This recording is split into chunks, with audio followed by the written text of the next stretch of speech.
예수님이 우리에게 가르쳐 주신 주기도의 두 번째 간구는 저와 여러분의 삶 가운데 그 하나님의 나라가 임하기를 구하라는 것이죠.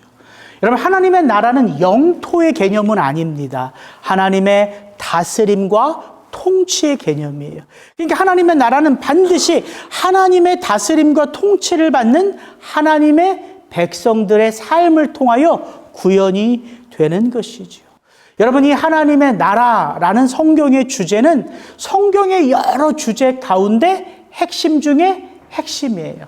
어떻게 보면 구원, 성숙, 십자가 이런 모든 주제를 다 포함하는 주제이기도 합니다. 왜 이 주제가 우리의 삶 가운데 이렇게 중요한가? 바로 이것이 저와 여러분이 구원받은 목적이기 때문이에요. 죄인이었던 우리가 이 땅에서 거듭나 우리가 성도라는 이름을 받지요. 우리가 교회라는 이름을 받습니다. 지난주 제가 나누었죠. 성도라는 이름 속에, 교회라는 이름 속에는 누구의 이름이 담겨져 있다? 그 완전하신 하나님 아버지의 그 이름. 그러니까 우리가 구원받아 성도로 살아가고 교회로 살아가는 것은 곧 하나님 아버지의 그 이름에 합당한 삶으로 하나님께 영광을 돌리는 것이죠. 그게 하나님의 나라입니다. 저는 지난주 우리 성도가 누리는 축복에 대해서 나누었습니다. 두 가지로. 누가 이 하나님의 나라를 성도의 삶 가운데 가져다 주셨지요? 예수 그리스도. 그의 무엇으로? 그의 십자가로. 그래서 하나님의 나라는 예수 그리스도의 십자가 안에서 열린 나라입니다. 그래서 그 나라를 살아가는 백성들에게 축복이 뭐냐면 무엇보다 우리 안에 결코 마르지 않는, 고갈되지 않는 그 십자가의 사랑과 그 은혜가 우리를 붙든다는 거예요. 여러분, 십자가는 다른 걸 드러내지 않죠. 하나님의 그 사랑을 드러내요. 사랑보다 더 큰 힘이 있습니까? 사랑보다 더 큰 힘은 없어요. 그래서 바울은 고린도전서 13장 그 사랑장에서 그 사랑이야말로 그 어떤 방언보다, 그 어떤 섬김보다, 그 어떤 구제보다 그 사랑이 우리의 모든 것이라 말한 거 아닙니까? 사랑 안에서 인내하고, 사랑 안에서 기다리고, 사랑 안에서 참아주고, 사랑 안에서 세워주는 거예요. 여러분, 이 십자가의 사랑이 저와 여러분의 삶을 붙들고 있다는 거예요. 하나님이 세상을 이처럼 무엇하사? 사랑하사. 여러분, 이 세상이 다시 회복될 수 있었던 이유가 바로 하나님의 사랑이라는 것입니다. 또한 사도 바울은 이렇게 고백하지요. 나의 나된 것은 다 하나님의 은혜로라. 십자가는 우리에게 우리가 죄 용서받았음의 은혜를 입은 자임을 밝혀줘요. 여러분, 은혜 받기 전에 죄인 가운데 두드러지게 나타나는 모습이 뭡니까? 누가 제일 중요해요? 이 땅을 살아가는 모든 죄인들에게 제일 중요한 게 누구예요? 나예요. 나. 이게 죄인의 모습입니다. 내가 제일 중요해요. 나보다 더 중요한 게 없어요. 그러나 하나님의 이 은혜를 입으면 나는 사라지고, 나는 은혜 없으면 아무것도 아닌 존재예요. I'm nothing. 그럼 우리는 I'm nothing만 깨닫느냐? 아니요. 하나님의 은혜가 우리에게 어떻게 임하냐면 나는 아무것도 아니에요. 나는 사라져요. 그런데 나를 사랑하시는 그 하나님에게 있어서 누가 제일 소중한 존재예요? 나예요, 나. 이걸 깨닫는 게 구원이에요. 그래서 뭐는 사라지고 나의 나라는 사라지고 더 이상 나를 위하여 사는 삶이 중요하지 않음을 깨닫고 누구를 위한 삶을 펼쳐가기 시작해요? 나를 사랑하시는 그 하나님 아버지를 위한 삶을 펼쳐가기 시작해요. 그렇게 세워져가는 나라가 바로 하나님의 나라인 것입니다. 두 번째, 여전히 죄가 만연한 이 땅 가운데에 우리는 그리스도 예수의 십자가로 말미암아 더 이상 정죄함이 없어요. 그래서 우리는 더 이상 죄에 짓눌려 살아가지 않습니다. 사망 권세의 위협 가운데 살아가지 않아요. 이제는 두려움 대신 평안함이, 그 하늘의 평안함이 임하는 거예요. 근심, 걱정, 염려 대신 믿음 안에서 차오르는 산 소망으로 우리는 이 땅을 살아가게 되는 거예요. 예, 물론 살다 보면 틈틈이 뭐가 밀려와요? 근심, 걱정, 염려, 두려움이 밀려옵니다. 이게 삶이에요. 이거 사라지는 게 아닙니다. 그러나 근심, 걱정, 염려, 그 모든 것을 덮는 그 십자가의 은혜가 나의 삶을 충만케 하기에 우리는 믿음으로 나아갈 수 있는 것이죠. 그래서 우리 앞을 내다볼 수 있는 거예요. 사도 베드로는 그것을 리빙 호흡, 산 소망으로 성도는 살아간다, 이렇게 말했던 것이죠. 그래서 성도는 이 세상 한복판에 살아가지만, 이게 중요합니다.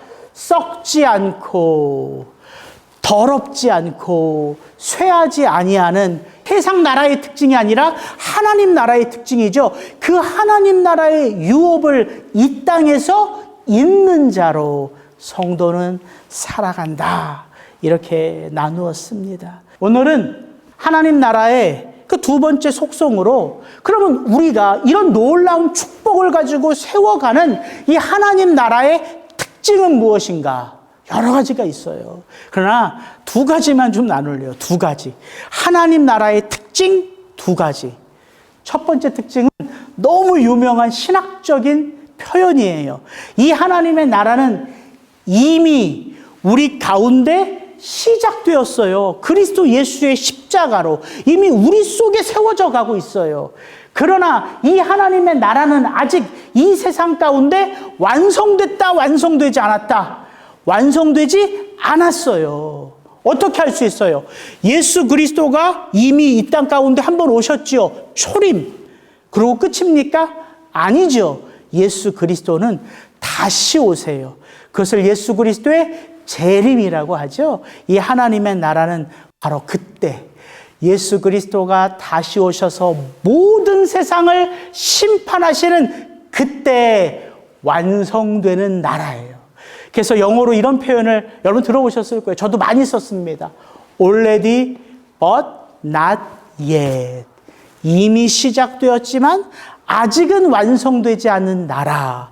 이게 하나님의 나라입니다. 그래서 이 땅을 살아가는 성도의 삶 가운데는 뭐가 있어요? 텐션, 긴장이 있어요. 긴장. 왜? 이미 하나님의 나라가 시작되어서 그분의 다스림과 그분의 통치, 그분의 보호를 우리가 누릴 수 있어요. 받을 수 있어요. 그러나 그게 전부가 아니에요. 왜? 이 하나님의 나라는 어떤 나라 가운데 지금 세워져 가고 있어요? 세상 나라. 우리 장로님 오늘 잘 기도해 주셨어요. 이 세상 나라, 한복판에 하나님의 나라가 세워져 가고 있다고요. 그러니까 이 세상 나라와 하나님의 나라는 텐션이 있죠. 공중 권세 잡은 자, 마귀가 그 힘을 잃어버렸습니까? 아직도 가지고 있습니까? 아직도 가지고 있어요. 우리 이런 표현 너무 잘 알잖아요. 베드로전서 5장 8절 9절. 근신하라, 깨어라. 너희 대적 마귀가 우는 사자같이 두루다니며 삼킬 자를 찾나니 너희는 믿음을 굳건하게 하여 그를 대적하라. 아직도 그 공중 권세 잡은 자가요, 할 수만 있다면 믿는 성도들조차 미혹하여 넘어뜨리려 해요.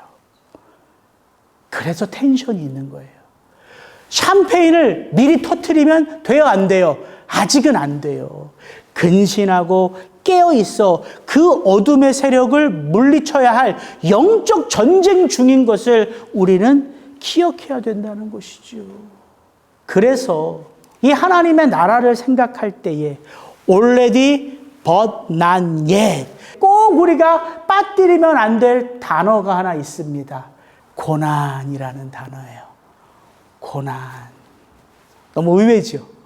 하나님 나라는 영광만 있고 거룩만 있고 기쁨만 있고 감사만 있을 것 같은데 여전히 그 나라의 백성으로 살아가는 우리에게 하나님은 이 단어를 함께 주셨다고요. 그래서 우리의 삶 가운데 긴장이 있는 것입니다. 몇 구절 말씀을 보니까 이 고난이라는 단어가 항상 영광, 거룩, 은혜, 믿음 함께 나오는 단어인 걸 보게 돼요. 베드로전서 2장 21절 같이 한번 읽어볼까요? 이를 위하여 너희가 부르심을 받았으니 그리스도도 너희를 위하여 고난을 받으사 너희에게 본을 끼쳐 그 자체를 따라오게 하려 하셨느니라. 여러분, 하나님의 나라는 시작되었어요. 그러나 아직 완성이 안 되어 있습니다. 그래서 하나님의 나라를 위하여 하나님은 우리에게 무엇을 요구하실까요? 시작되었고 완성되지 않았기에 그 나라는 계속해서 지금 지어져 가야 돼요. 그러니까 여전히 하나님 나라 백성으로서 저와 여러분의 뭐가 필요해요? 희생, 섬김, 수고, 사랑의 열심이 필요하죠. 그걸 잊어버리면 안 돼요. 우리는 하나님의 나라 백성으로 마음껏 누리기만 하는 게 아니라 그 나라가 우리의 삶을 통하여 계속해서 세워져 가야 되기 때문에 우리의 섬김과 우리의 수고와 우리의 희생과 우리의 노력이 필요하다고요. 그렇게 수고하고 섬기고 희생하고 노력하는 성도의 삶 가운데에 빼놓을 수 없는 단어 하나가 있다면 그게 고난입니다. 고난. 정확하게 사도 베드로가 말해요. 이를 위하여, 하나님의 나라를 위하여 너희가 부르심을 받았으니, 그 하나님의 나라는 어떻게 세워졌어요? 그리스도가 너희를 위하여 십자가 고난을 받으사 세운 나라예요. 그런데 그 고난이 이제 고스란히 누구에게? 저와 여러분 성도에게. 왜요? 본을 끼쳐 그 자취를 따라오게 하려 하셨느니라. 그래서 제가 지난주 나눈 거예요.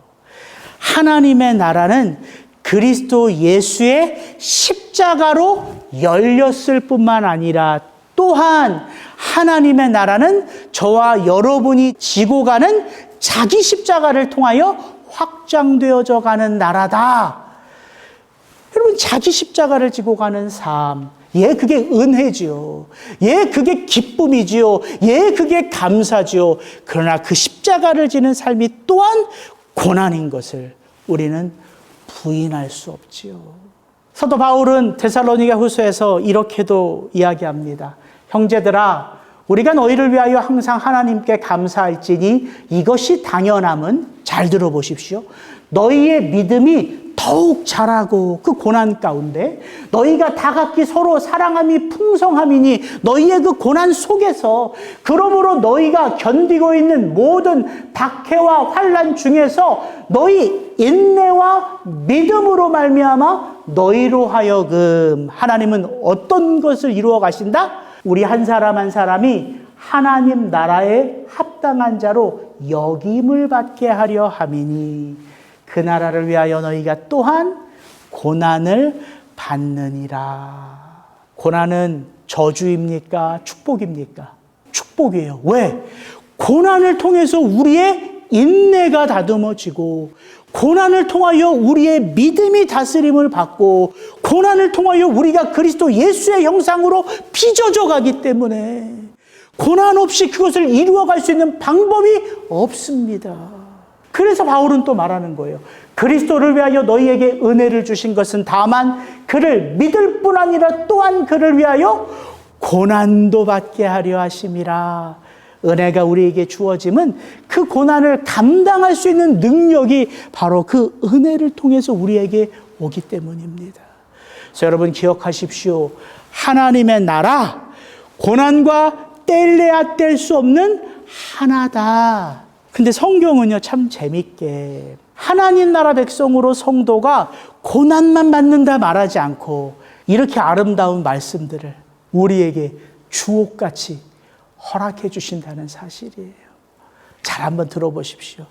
그러므로 우리가 그 고난 가운데서도 낙심하지 아니하노니, 우리가 잠시 받는 그 고난, 환난에 경한 것이 지극히 크고 영원한 영광에 중한 것을 우리에게 이루게 함이니라. 성경은 고난이 큰 거라고 말하지 않습니다. 경한 것이라 말합니다. 왜? 그 고난을 통하여 이루어내시는 하나님의 역사가 크기 때문에 그 놀라운 하나님의 영광이 그 고난을 통하여 성도의 삶에 새겨진다는 거예요. 내 형제들아, 너희가 여러 가지 시험을 당하거든 온전히 기쁘게 여기라. 이게 말이 돼요? 고난을 받으면, 고난 앞에 서면 주눅 드는 게 당연한데 사도 야고보는 도전합니다. 너희가 여러 가지 고난을 만나거든 두려워하지 마, 주눅 들지 마, 위축되지 마, 오히려 기뻐할 수 있어. 이유를 이렇게 말합니다. 이는 너희 믿음의 시련이 인내를 만들어내는 줄 너희도 알미라. 그 인내가 우리 안에 온전함을 이루는데 그 인내로 말미암아 너희는 모든 것에 온전하고 구비하여 부족함이 없는 하나님의 인생으로 살아갈 수 있다. 여러분 잘 보세요. 고난, 환난, 시험이 기쁘게 여기는 그 인생 가운데에는 바뀌어져 버려요. 그냥 고난이 아니에요. 그냥 환난이 아니에요. 그냥 어려움이 아니에요. 사도 야고보는 기가 막힌 표현을 씁니다. 그 고난은 너희의 인생 가운데 믿음의 고난이 된다는 거예요. 믿음의 시련이 되고 믿음의 환난이 된다는 거예요. 왜? 믿음을 새롭게 하는 하나님이 허락하신 축복과도 같으니까. 사도 바울은 또한 도전합니다. 다만 이뿐 아니라 우리가 환난 중에도 즐거워하노니 이는 환난은 인내를, 인내는 연단을, 연단은 소망을 이루는 줄 알미로다.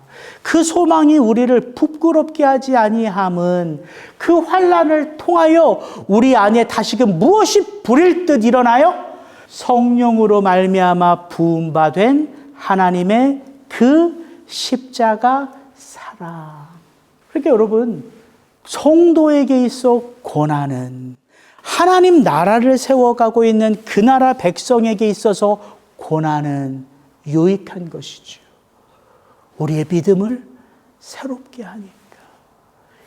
이전과는 경험하지 못할 그 하나님 아버지의 놀라운 성품을 우리의 삶의 그 자리에서 체험한다는 것입니다.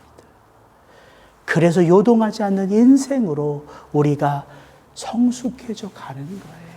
지금 고난 앞에 있는, 문제 앞에 있는 성도님들이 있다면 그 고난의 그 문제, 그 아픔의 문제를 가지고 이제 우리가 할 수 있는 유일한 방법은 하나지요.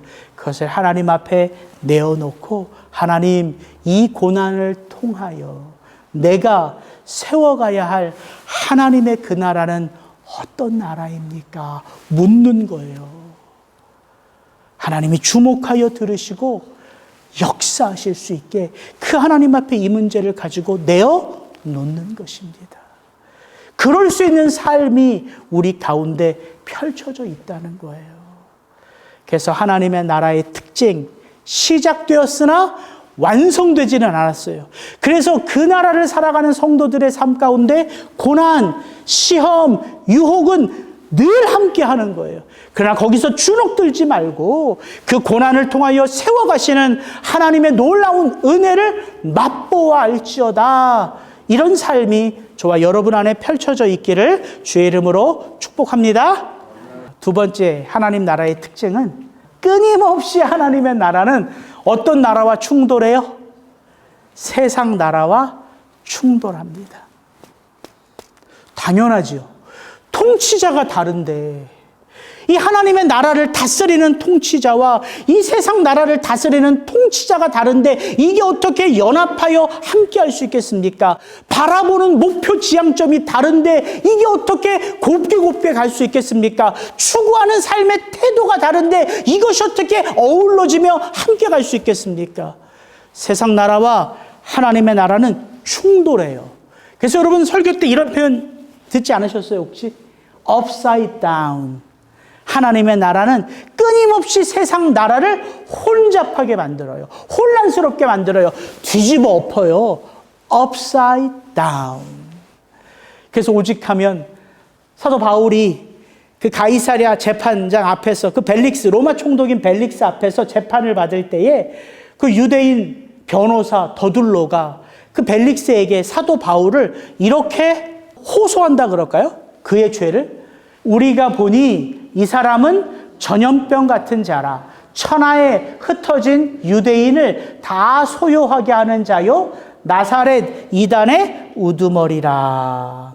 이 사람은 전염병과 같은 자라. 한마디로 뭐라는 거예요? 살려둬서는 안 될 자라는 거죠. 위험한 자라는 거예요. 이 사람 하나 있으면 세상 사람들 다 변화시켜버릴 것이다. 마치 흑사병처럼. 세상 나라와 하나님의 나라는 늘 충돌합니다. 이게 우리가 초대교회의 모습을 보면서 어떻게 하나님의 나라가 이 세상 나라 속에 그 나라를 확장해 가는지를 볼 수 있는 이유가 되는 거예요. 끊임없이 충돌하고 끊임없이 박해와 핍박 가운데 그 하나님의 나라는 쇠하지 않아요. 사라지지 않아요. 없어지지 않아요. 견고합니다. 그러니까 세상 사람들이 뭐예요? 놀라는 거죠. 당혹스러운 거예요. 아니, 어떻게 저런 핍박 속에서도, 저런 고통 속에서도, 저런 아픔 속에서도 저럴 수가 있을까? 요즘 교회를 보면서 세상은 어떻게 놀래요? 너무 같아서 놀래요. 너무 같아서. 아니, 나는 예수도 안 믿고 나는 교회도 안 다니고 나는 하나님 나라도 모르는데 너의 삶과 나의 삶이 어떻게 이렇게 이다지도 같아. 추구하는 목표도 같고 꿈꾸는 삶의 모습도 같고 살아가는 삶의 모습도 같고 이게 구별이 되냐고요. 구별이. 이게 우리 책임이란 말이에요. 이 하나님의 나라가 교회를 통하여 여기까지 확장되어져 왔는데 하나님의 그 통치와 다스림과 그 능력은 변함이 없으세요. 그런데 2000년 전의 교회와 지금의 교회를 비교해 볼 때 교회 문턱이 너무 낮아. 교회가 너무 물 같아. 교회 복음이 너무 왜곡됐어. 누구 책임이에요? 하나님 책임입니까? 십자가 책임입니까? 아니요. 내 책임인 거예요. 그래서 말씀 앞에 설 때 우리는 가슴을 치며 회개할 수 있는 것이지요. 하나님, 다시 내 허리를 종이고 다시금 하나님의 말씀을 내 푯대 삼아 내가 하나님의 나라를 세워가는 하나님 나라의 파수꾼이 되기를 원합니다. 이 기도로 하나님 앞에 나아갈 수 있는 것입니다. 여러분, 너무나 단순해요. 어렵지 않습니다. 이 표현, 하나님의 나라는 세상 나라와 어떻게 다른가? 세상 사람들은 뭘 원해요? 높아지기를 원하고 잘 나가기를 원하잖아요. 하나님 나라의 복음은 우리에게 뭘 가르쳐줘요?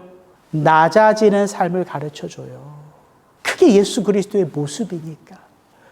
그 높고 높은 하늘 보좌를 버리시고 이 낮고 낮은 땅으로 예수님이 내려오셨기 때문에 구원받은 하나님의 백성으로 저와 여러분도 더 낮은 삶의 자리로 내려갈 수 있는 거예요. 내려갈 수 있는 거. 세상 살아가면 한미천 잡고 싶잖아요. 그 힘으로 다스리고 싶잖아요. 예수님은 이렇게 말씀하세요. 다스리고 싶은, 군림하고 싶은 내 마음 나 탓하지 않겠다. 그러나 네가 다스리고 싶고 군림하고 싶으면 내가 비법 하나를 가르쳐주마. 섬기는 자가 돼. 그러면 너는 리더가 될 수 있어. 이게 하나님 나라의 원리입니다. 섬기는 삶. 행복해지고 싶으시잖아요. 우리의 인생의 목표 행복 아닙니까? 근데 성경을 읽어보면 하나님은 우리에게 말씀하세요. 너의 행복 중요하지 않아. 너 내 안에 있는데 뭘 더 행복하려고 해. 내 마음이 가는 곳, 내 눈이 가는 곳, 거기 같이 좀 보자. 거기에 절망하고 아파하고 소외당하고 움츠러든 영혼들이 있지 않냐. 가서 그들의 삶을 행복하게 빌어줘. 그게 고아와 과부를 돌보는 자를 내가 갚아주리라. 하나님이 말씀하신 구약의 대표적인 말씀 아닙니까? 나의 행복이 아니라 이 세상 나라의 그 피폐해진 인생들을 행복하게 해주는 삶. 그래서 복음 전하는 삶을 살아가게 되는 거죠. 부자 되세요. 그 옛날에 한때 우리 탤런트가 광고에서 유명해졌어요. 여러분 다 부자 되세요. 모르세요? 이거 세대 차이가 나서 모르나? 하나님은 우리에게 말씀하십니다. 너 이미 내 안에서 부자 아니냐? 내가 모든 걸 지었고 내가 모든 걸 다스리는데 너 내 아들, 딸이야. 이거 다 내 것인데 뭘 부자 되려고 했어? 이제는 나누고 베푸는 삶을 실천해봐. 개척된 교회에 와서 섬기면서 제일 많이 배운 것, 누가 베풀고 나누는 삶을 살까요? 돈이 좀 있으면 나누고 베풀 수 있을까요? 아니요. 결국 보니까요, 은혜 받은 분들이 나누더라고요. 은혜 받은 분들이. 참 은혜는요, 기가 막혀요. 하나님의 은혜는요, 우리의 삶에 흘러 들어와 내 것이 내 것 아닌 것을 깨닫게 함으로 내 것이라 생각했던 것들을 밖으로 밀어내는 힘이 있어요. 이게 은혜예요. 밖으로 밀어낸다고요. 사실 맞잖아요. 그 물질이 내 거예요. 그 시간이 내 거예요. 그 자식들이 내 거예요. 그 지식이 내 거예요. 전부 다 하나님의 것 아닙니까? 하나님이 주지 않으시면 가질 수 없는 것, 하나님이 주지 않으면 누릴 수 없는 것, 그게 하나님의 거예요. 나누라, 이것으로 섬기라, 이것으로 베풀라, 이게 하나님 아버지의 마음이라고요. 그래서 그 은혜를 받으면 우리는 나눌 수 있게 되는 거예요. 우리 리사운드 교회가 작지만 하나님이 주목하시는 이유가 어디 있다고 보세요? 요동하지 않고 나누는데 힘을 쓰는 여러분들 때문이다. 여러분들 때문에 하나님이 주목하셔서 시마다 때마다 내가 이 교회를 기억하고 있어. 내가 너희 성도들을 기억하고 있어. 하나님이 끊임없이 저에게 가르쳐 주세요. 시간이 지나면서 더 감사가 돼요. 함께 더불어 내가 교회를 배워가는구나. 교회로 살아가는구나. 여러분, 좋은 교회, 말만 하면 다 아는 교회 성도라서 뭐가 좋겠어요. 나중에 하나님 앞에 서서 예수님이 말씀하실 텐데 너 뭐 하다 왔니? 너 어느 교회 다니다 왔니? 이렇게 안 물어보세요. 너 뭐 하다 왔어? 너 내 나라를 위해서 무엇을 하다가 왔어? 이거 물어보신다고요. 어느 교회 다니는 게 중요하지 않고요. 내가 교회가 되는 것이 중요합니다. 여러분, 교회가 되시기를 주의 이름으로 축복합니다. 그 뿌리가 바로 예수의 십자가입니다. 왜냐하면 예수의 십자가는 모든 것을 역전시키는 능력이거든요. 역전시키는 능력. 2025년 성경 읽기 저는 이제 몇 개 안 남았어요. 그래서 요즘에는 신약 성경에는 2개가 남았거든요. 사도행전과 요한계시록. 쭉 읽어가는데 여러분, 모든 성경이 참 달고 오묘하고 꿀송이처럼 참 좋지만 특별히 이 책을 읽으면 뜨거워져요. 속에서 뭐가 불끈불끈하는 게 있어요. 어느 책이 그러세요, 여러분에게는?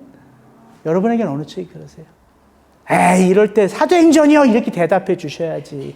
목사님, 내가 뭐 읽어봤어야 알지? 이런 마음으로 보시면 안 되죠. 저는 사도행전을 읽으면요 뜨거워져요. 그리고 너무 부끄러워져요. 왜 뜨거워지냐면 이 복음서에서 보는 제자들은요 형편이 없습니다. 오직하면 그 복음서를 묵상하다가 제가 제 묵상 노트에 이렇게 쓴 것도 있어요. 베드로보다 내가 낫다. 베드로보다 내가 낫다. 아니, 어떻게 그 예수 그리스도의 그걸 그렇게 몰라?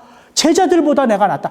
이런 제자들이 복음서를 넘어 사도행전으로 넘어가면 업사이드 다운. 전혀 다른 사람으로 바뀌어 있어요. 성령의 사람으로 바뀌어 있어요. 그들을 통하여 교회가 세워져요. 그래서 제 마음을 뜨겁게 해요. 나도 저런 삶을 살 수 있는데 그 다음에 부끄러워져요. 왜 그런 삶을 안 사나. 그 사도행전을 읽어보면 울기도 많이 울고 기도도 많이 하고. 이번 주에 다시 사도행전을 펼쳐서 읽은데 벌써 뭐 줄을 쳐 있고 뭐 하이라이트하고 막 이런 것들이 다시 또 막 난장법석이 돼요. 제가 읽을 때 그렇게 읽거든요. 난장법석이 되는 거예요. 한 절 한 절이.